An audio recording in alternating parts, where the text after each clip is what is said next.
Então, nesse ano, um dos focos da Organização Mundial da Saúde é a prevenção e tratamento do diabetes, já que a incidência da doença tem crescido muito nos últimos anos e a gente sabe que traz grandes riscos de morte precoce, né? Para a gente entender quais são os fatores de risco, quais são as diferentes formas de manifestação, como a gente combate a diabetes, eu converso agora com o endocrinologista Derek Camargo. Seja muito bem-vindo, doutor. Tudo bem? Te convidar para sentar Obrigado. aqui para a gente bater esse papão aqui importante. E aí, Cláudia, tudo certo? Tudo certo. Eu não falei o número de diabéticos no mundo, é um número gigante. No Brasil, a gente também tem um número muito grande e é uma doença tão traiçoeira, né? Muito traiçoeira, difícil de detectar às vezes, né? Principalmente no comecinho, mas tem vários sintomas que a gente pensa aí, que a gente consegue já ver se a pessoa já está com sintomas, já está começando a ter uma alteração na glicemia. Antes da gente começar, o que é diabetes? Diabetes, ele se caracteriza principalmente pelo aumento do açúcar no sangue, ou a glicose no sangue, né? Não está errado falar açúcar também, mas é o aumento da glicose no sangue. Então, níveis elevados de glicose no sangue, aí a gente pensa aí no diabetes. Qualquer pessoa pode ter diabetes? Qualquer pessoa tá propensa a ter diabetes. É claro que tem um fator genético envolvido, mas principalmente estilo de vida, alimentação. Na alimentação, a gente vai conseguir até regular muitas vezes esse diabético sem remédio, né? Só os gordinhos têm diabetes? Não.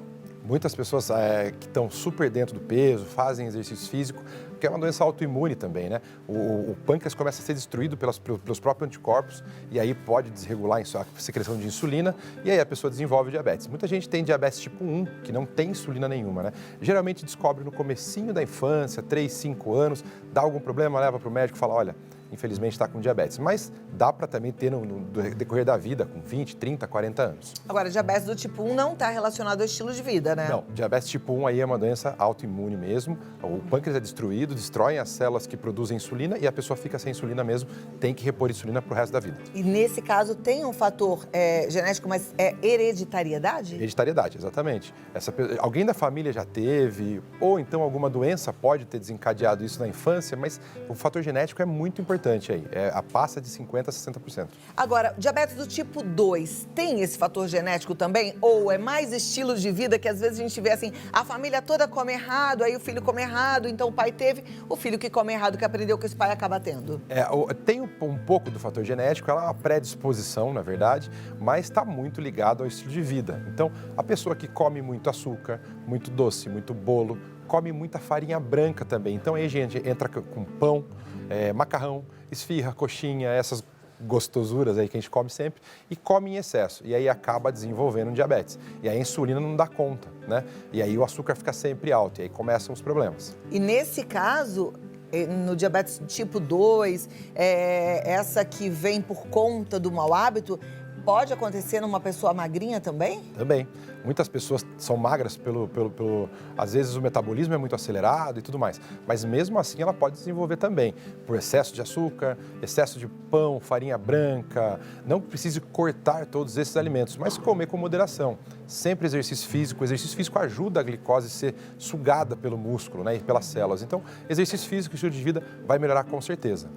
Perfeito. Bom, a gente vai ter mais um momento com o Dr. Derek, é importante que você participe, porque a nossa intenção é te ajudar, então você já pode mandar a sua pergunta ou através do nosso chat, se você está assistindo pelo YouTube, que é PGM Vida Melhor, ou pelo 11 9 50 45 18 40, tá? Quais são os sintomas que o diabetes dá? Os primeiros sintomas, a pessoa começa a urinar muito durante a noite, acorda 2, 3 vezes para ir no banheiro, esses são os primeiros mais rápidos assim, e principalmente tomar muita água à noite. Então chega depois das 7, 8 horas da noite, a pessoa começa a tomar muita água. Mas toma durante o dia também, mas ela não percebe por causa da correria. Mas começa a tomar muita água. 1 litro, 1,5 litro, 2 litros de água só no período da noite. Que a pessoa começa a ter muita sede. Esse é um dos principais. Então tem que ficar atento. Qual é o exame que todo mundo deve fazer para controlar aí a glicemia? Exame de sangue, glicose de jejum e hemoglobina glicada. Esses são os principais, esse em qualquer posto de saúde faz. E aí a gente vai para alguns mais também, como insulina também, né? Níveis de insulina. E aí esses aí são um pouquinho mais, como que eu posso dizer? Um pouquinho mais específicos, mas principalmente hemoglobina glicada e glicose de jejum. Esse tem que fazer pelo menos a cada 6 meses. Perfeito. Então eu vou te dar agora um tempinho. Obrigado. Respira, toma uma aguinha e eu volto já com as perguntas. Combinado. Você, telespectador, telespectadora, manda manda que a gente está aguardando, tá bom? Eu volto aqui em 2 minutos. Você vem comigo porque a gente vai continuar aprendendo. Aqui a gente não para de aprender, não. Aliás, na vida a gente não para de aprender, né? Como a vida é uma escola, não é verdade? É o tempo inteiro aprendendo. E agora a gente vai falar sobre pele, sobre unhas, sobre cabelo. Continuar com o Dr. Derek Camargo, a gente está falando sobre diabetes. Se você tem alguma dúvida, a hora de tirar essa dúvida é essa. Então pode mandar sua pergunta se você ainda não mandou. Mas a gente já tem várias perguntas e eu fico muito grata. Muito obrigada pela sua participação aqui no programa. Doutor, as pessoas quando chegam lá no consultório, no seu consultório, e já viram, porque a gente vê o exame antes de chegar no médico, você sabe disso, né? Sempre. A gente não aguenta. Paciente é dá um curioso, a gente dá Google. um Googlezinho ali, a gente já vê o exame e depois a gente já pesquisa. Mas aí a gente chega no médico ainda com algumas dúvidas. Qual é a dúvida mais frequente de quem viu o exame e viu que a glicemia está alta? Pergunta se está com diabetes. Na hora, nossa, eu tô com diabetes. Na verdade, quando você vê o exame de glicose de jejum, é aquele que a gente fica em jejum e coleta de manhã. Esse exame, às vezes, pode dar uma alterada e não significa que a pessoa está com diabetes. Ela pode ter comido um pouco mais de açúcar à noite. Antes de ficar em jejum, ela pode ter comido uma pizza. Ela pode ter comido alguma coisa mais calórica, que às vezes dá uma alteração. Mas a hemoglobina glicada é o principal exame. Ela mede os últimos 3 meses de açúcar no seu sangue. E aí, essa não tem como enganar. Ok. Então vamos lá. Agora a sua pergunta, já vou pedir para a produção colocar na tela. Você que participou aí do programa, fica atento. A dúvida de um ajuda o outro também, então presta atenção em todas. Existem restrições à prática de exercícios para pessoas com diabetes? Tenho medo de cair e me ferir, já que a cicatrização é ruim. Não, na verdade é o contrário. A gente tem que fazer exercício. Por quê? A glicose ela é sugada, ela é puxada pela musculatura e por algumas células através do exercício. Então a gente consegue até controlar melhor esse açúcar alto no sangue, essa glicose alta. Então, exercício tem que ser feito. Claro que aí tem que ter acompanhamento de um profissional para isso, para não se machucar e tudo mais. A cicatrização fica mais difícil, porém, se você controla esse diabético, aí fica tudo mais tranquilo. Maravilha. A próxima pergunta, então, já vai para a tela, todo mundo treinando, hein? Quero todo mundo fazendo exercício. A pessoa com diabetes pode consumir açúcar mascavo? Descobriu há pouco diabetes e odeia o adoçante. Então, pode consumir o açúcar mascavo, mas ele não deixa de ser um açúcar. Ele tem um índice glicêmico um pouco menor, mas ele não deixa de ser açúcar. Então, tem que ser moderado. Tem que colocar poucas quantidades, tem que diminuir a quantidade de açúcar, assim, urgentemente, quem tem diabetes. Então, pode usar? Pode, mas bem moderado. Tá, eu não sei se você já tentou não usar nada, porque o nosso paladar, ele se habitua. Eu, por exemplo, tomava café sempre com açúcar, porque eu não gostava também de adoçante. Aí eu falei, chega, não vou mais tomar café com açúcar. E comecei a tomar café sem nada.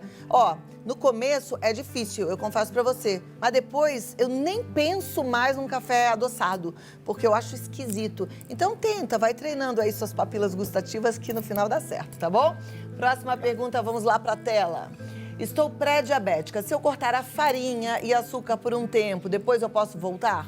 Então, o pré-diabéticos, ele está ali namorando com a diabetes, né? Açúcar alto no sangue, glicose alta no sangue, a pessoa deve estar com a insulina mais alta também. Então, assim, cortar açúcar e farinha branca já é de cara, tem que começar a cortar.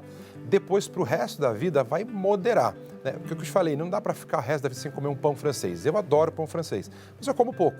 Eu como dia sim, dia não, e quando eu como um pãozinho francês e seguro durante o dia. Não como mais açúcar, tento não comer uma massa. Então, dá para ter essa moderação.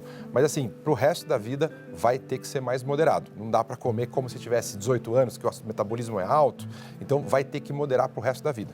Perfeito. Falando nisso, você emagreceu bastante, né? Emagreci bastante. Voltei a treinar, né? Mas foi só isso? Porque, assim, o que eu entendo é que se a gente treina e come muito, dá no mesmo, vai equilibrar, né? Assim, o que sai e o que entra tem que estar ali em defasagem, se você quer emagrecer a parte que entra, que seriam as comidas, né? E o treino. E aumentar. O que você fez? Na verdade, Conta tudo, mas não quero que você esconda nada. Tá, eu vou contar o segredo. Primeira coisa que eu fiz foi melhorar minha alimentação, porque eu estava trabalhando muito, estava muito eufórico no trabalho, voltou tudo pós-pandemia, né? Então eu estava trabalhando muito, eu diminui um pouquinho a carga de trabalho, voltei a fazer exercícios e me alimentar direito. Voltei com as minhas reposições hormonais também. Eu tenho um déficit de testosterona muito importante e desde os meus 20, 25 anos, estou com quase 40, então eu voltei a fazer minhas reposições. Meu metabolismo aumentou, acertei um pouco a alimentação e voltei a treinar bem intensamente. Então eu estou voltando a ter o corpo que eu tinha há uns 3 anos atrás. Então emagreci praticamente 13 quilos aí. Perfeito. Sabe que você falou de reposição hormonal? A gente falou de reposição hormonal anteontem, mas aí pensando em climatério e menopausa, né? E a gente tirou muitas dúvidas, foi muito legal, né? Meninas principalmente. Mas a gente entendeu que não é aquilo que há um tempo atrás pensava-se, né? Que reposição hormonal era, uau, não pode de jeito nenhum. Porque, na verdade, as mulheres tomam anticoncepcional, quem tem hipotireoidismo faz a reposição do hormônio tiroidiano. Então, dependendo do que a gente precisa, a gente deve fazer, com exceção das mulheres que tiveram câncer, né? Exato, quando está em câncer e ele está em atividade. Também, se não tiver e não tem contraindicação, até em atividade. É que a gente está pensando em outra coisa, né? Está pensando em sobreviver, está pensando no bem-estar ali e tal. Com certeza. Mas voltar a fazer reposição hormonal depois tem total indicação. Reposição hormonal melhora risco cardiovascular, melhora a qualidade de vida, melhora a libido, melhora a disposição, ganho de massa, perda de gordura. E quando a gente fala em reposição hormonal, as pessoas às vezes ficam, nossa, reposição hormonal. Mas, por exemplo, no diabetes, que é um assunto que a gente está falando agora, quem é diabético tipo 1 repõe insulina. Insulina é um hormônio. Então, quem é diabético tipo 1 faz reposição hormonal. Quem tem tireoide, repõe o hormônio T4, que é o Puran, por exemplo, ou qualquer outra medicação. Então, ele também faz uma reposição hormonal. Por que não repor testosterona? Por que não repor GH? Por que não repor estradiol? Então, é meio retrógrado ainda.